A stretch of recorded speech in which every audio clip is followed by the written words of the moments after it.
கரூரில் மாநகராட்சி ஆணையரை கண்டித்து அலுவலக உதவியாளர்கள் தர்ணா போராட்டத்தில் ஈடுபட்டுள்ளனர். கரூர் மாநகராட்சி பகுதியில் ஆணையராக சுதா அவர்கள் பணியாற்றி வருகிறார்.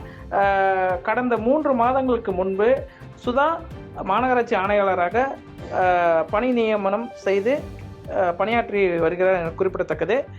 கரூர் மாநகராட்சி அலுவலகத்தில் உதவியாளராக பணியாற்றி வரும் ராஜேஸ்வரி என்ற உதவியாளர் மாநகராட்சி ஆணையாளர் சுதா அவர்கள் ஒருமையில் பேசியதாகவும் தற்காலிக பணியிடை நீக்கம் செய்துள்ளார் என்று குறிப்பிடத்தக்கது. மேலும் அலுவலகத்தில் பணிபுரியும் அலுவலர்களை ஒருமையில் பேசுவதும் மிரட்டுவதும் போன்ற செயல்கள் ஈடுபட்டு வருவதாக குற்றம் சாட்டியுள்ளனர். மேலும் தற்சமயம் மாநகராட்சி உதவியாளர்கள் அலுவலக பணியாளர்கள் தர்ணா போராட்டத்தில் ஈடுபட்டுள்ளனர். கரூர் மாநகராட்சி ஆணையர் சுதா இங்கே பணியாற்றி வந்தால் ஊழியர்கள் தீக்குளித்து தற்கொலை செய்து கொள்வார்கள் என்று எச்சரித்துள்ளனர் குறிப்பிடத்தக்கது. ஆனால் 6 மணிக்கு மேலே அந்த மீட்டிங் போடுறது, தரைக்குறவை எங்களை பேசுறது, எதுக்கு எடுத்தாலும் நாங்கள் சஸ்பெண்ட் பண்ணிடுவோம்.